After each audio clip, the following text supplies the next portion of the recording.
నమస్తే, welcome to Leo. మనతో ఉన్నారు సీనియర్ జర్నలిస్ట్ కనకదుర్గ వడ్లమణి గారు. మేడం నమస్తే. నమస్తే అండి. మేడం, ఈరోజు మనం చూసుకుంటే వాస్తవానికి ఆంధ్రప్రదేశ్ డివైడ్ అవ్వాలని చెప్పేసి చాలామంది కోరుకోలేదు, కొంతమంది కోరుకున్న వాళ్ళు అది వేరు విషయం. కానీ విడిపోయినా సరే అన్నదమ్ముల్లా ఉండాలని చెప్పేసి ఎప్పటికీ కూడా కోరుకుంటూ ఉంటారు. కానీ ఈ 10 ఏళ్ళుగా కొన్ని సందర్భాల్లో కొన్ని సంఘర్షణలు జరిగాయి, ఇవన్నీ వేరు.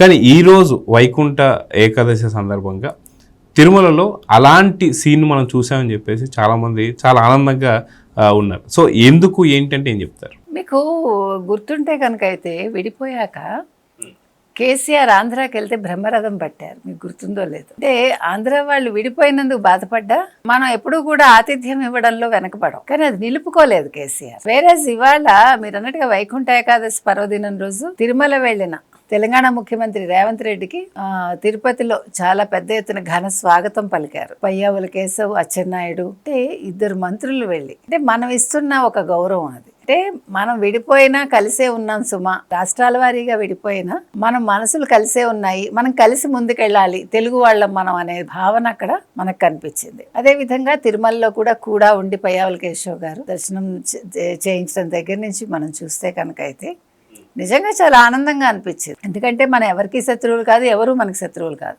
ముఖ్యంగా ఒకే భాష, ఒకే ప్రాంతంగా ఉన్న మనం ప్రాంతాల పరంగా విడిపోయినా భాషాపరంగా ఒకటే మనం. అది ఇవాళ మనకు కనిపించింది. అయితే 10 ఏళ్ల కాలంలో కేసీఆర్ అనే వ్యక్తి ఏం చేసి ఉండాలంటే, సరే తెలంగాణ విడిపోయింది, ఆంధ్ర విడిపోయింది, మనం కొట్లాడుకున్నాం, తెచ్చుకున్నాం, కానీ భాషాపరంగా మనం ఒకటే. ప్రాంతాలుగా విడిపోయినా కూడా మనం కలిసి పని చేసుకోవచ్చు, మనందరం ఒకటే అనే భావన ఏ రోజు ఆయన కల్పించలేదు.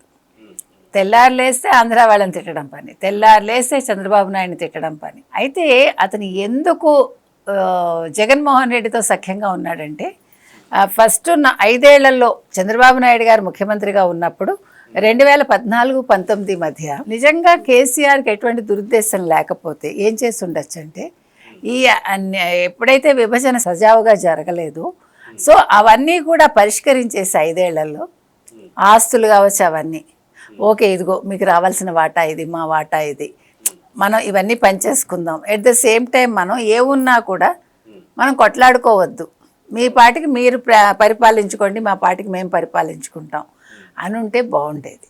అది అనలేదు సరికదా. 2వ టర్మ్ వచ్చేసరికి జగన్మోహన్ రెడ్డి ఎప్పుడైతే వచ్చాడో, జగన్మోహన్ రెడ్డితో ఒక చీకటి ఒప్పందం చేసుకున్నాం. నువ్వు రాష్ట్రాన్ని అభివృద్ధి చెయ్యకు, అమరావతిని పాడుపెట్టు, ఎందుకంటే ఆల్రెడీ ఇక్కడ హైటెక్ సిటీ కట్టించాడు చంద్రబాబు నాయుడు, ఇక్కడ ఒక సైబరాబాద్ కట్టించాడు. ఇప్పుడు మీరు అక్కడ కనుక అభివృద్ధి చేస్తే మేము వెనకబడిపోతాము, మాకు రియల్ ఎస్టేట్ పెరగదు అని అన్ని రకాలుగా అవినీతి పనులకు సహకరించి, ముఖ్యంగా మద్యం కుంభకోణంలో ఆ డబ్బులు ఏవైతే ఉంటాయో ఆ కోట్ల డీలింగ్స్ అన్నీ, ఎందుకంటే అవన్నీ ఇక్కడి నుంచే కదా, మీకు బాంబే నుంచి ఇక్కడికి హైదరాబాద్కి, హైదరాబాద్ నుంచి అదేమంటారు తాడేపల్లికి, ప్లస్ తిరుపతికి.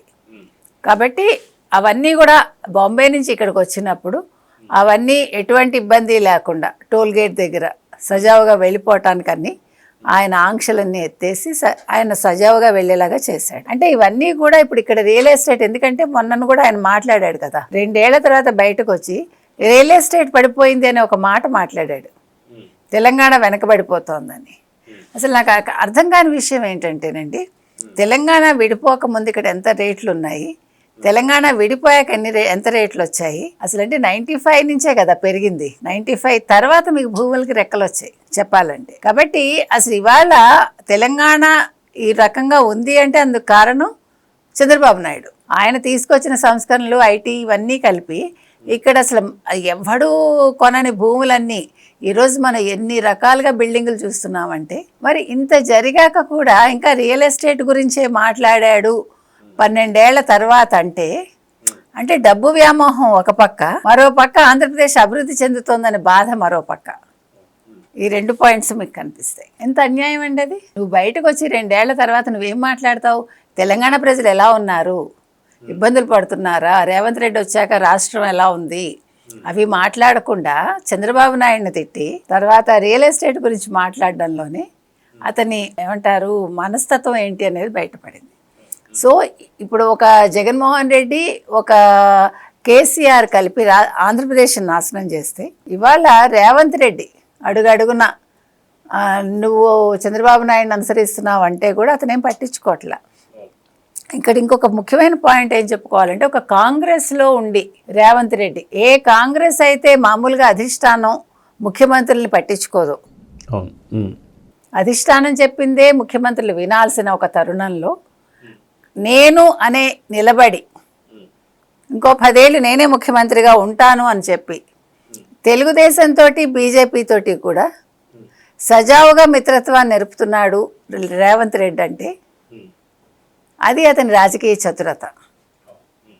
ఇంకొకటి అంటే నాకు ఎవరు శత్రువులు లేరు, నేను ఎవరితోటైనా కలిసి పనిచేస్తాను అని చెప్పటానికి నిన్న వెళ్ళి శాసనసభలో కేసీఆర్ని పలకరించటం, ఒక నమస్కారం పెట్టి ఆరోగ్యం ఎలా ఉంది అని అడగడం, అది రేవంత్ రెడ్డి సంస్కారానికి నిదర్శనం. కేటీఆర్, కౌశిక్ రెడ్డి నిలబడకపోవటం అనేది అంటే కనీస మర్యాద ఒక ముఖ్యమంత్రికి మీరు ఇవ్వాలి. ఇప్పుడు మీకు తెలియకపోతే తెలుసుకోవాలి. అంటే మీరు చదువుకుని కూడా సంస్కారం లేదు మీకు. ఇప్పుడు రేవంత్ రెడ్డి పెద్దగా చదువుకోకపోయి ఉండొచ్చు, కానీ సంస్కారంలో మిమ్మల్ని మించే ఉన్నాడుగా, నేను రుజువు చేసుకున్నాడు ఆయన. నేను అంటున్నది అది, చదువు నేర్పంది సంస్కారం, ఇంట్లో అయినా ఉండాలి మనకు, ఒంట్లో అయినా ఉండాలి, మీకు ఆ రెండూ లేదు. డబ్బు సంపాదన మాత్రమే తెలిసిందనేది ఇంకోసారి ప్రూవ్ అయింది. సో నేను అన్నది ఇన్ని రకాలుగా అతను ఉంటూ కూడా అంటే రాష్ట్రం అభివృద్ధి ముఖ్యం, రాష్ట్రానికి మంచి జరగాలి అనే ఒక సత్సంకల్పంతో రేవంత్ రెడ్డి ఎవరు ఏమిటి అని కాకుండా, ఏ పార్టీ అని కాకుండా, ఎవరి వల్ల ఏ ప్రయోజనం చేకూరుతుంది రాష్ట్రానికి అనేది దృష్టిలో పెట్టుకుంటున్నాడు. ఇక్కడ వ్యక్తిగతాలు లేవు, వ్యక్తిగత ఆకాంక్షలు లేవు, అవేమీ లేకుండా. ఇప్పుడు చంద్రబాబు నాయుడు గారు మరి 43 ఏళ్ళు పార్టీ పెట్టి 40 ఏళ్ళు పైన ఆయన రాజకీయాల్లో ఉన్నారు ఇంచుమించు, ప్లస్ 4వ సారి ముఖ్యమంత్రి అయినా కూడా ఆయన ఎంత ఒదిగి ఉండాలో అంత ఒదిగి ఉంటారు, ఎక్కడ తగ్గాలో అక్కడ తగ్గుతున్నారు, ఎవరితోటైనా కలిసిమెలిసి ఉంటున్నారు. అంటే అది పరిపక్వత, అంటే అది రాజకీయ పరిణతి. అంటే ఆ పరిణతిని కొద్దో గొప్ప వంట పట్టించుకున్నాడు రేవంత్ రెడ్డి తెలుగుదేశంలో ఉండడం వల్ల. కానీ తెలుగుదేశంలో ఉండి వంట పట్టించుకోనిది కేసీఆర్. సరే, జగన్మోహన్ రెడ్డి అసలు రాజకీయ నాయకుడే కాదు కాబట్టి మనం కంపారిజన్లు అవసరం లేదు, ఏదో గాలికి ధూళికి వచ్చినట్టుగా ఏదో వచ్చేసాడు అంతే అట్లా. కాబట్టి ఇవాళ రేవంత్ రెడ్డిని వాళ్ళు ఆహ్వానించటం అనేది చాలా మంచి పరిణామం అండి. 2 రాష్ట్రాలు ఉండే సమస్యల్ని ఒక అంటే సత్వరం పరిష్కరించుకోవాలి, ఎటువంటి ఈగోలు లేకుండా, ఎటువంటి గొడవలు లేకుండా 2 రాష్ట్రాలు కలిసిమెలిసి ఉండాలి.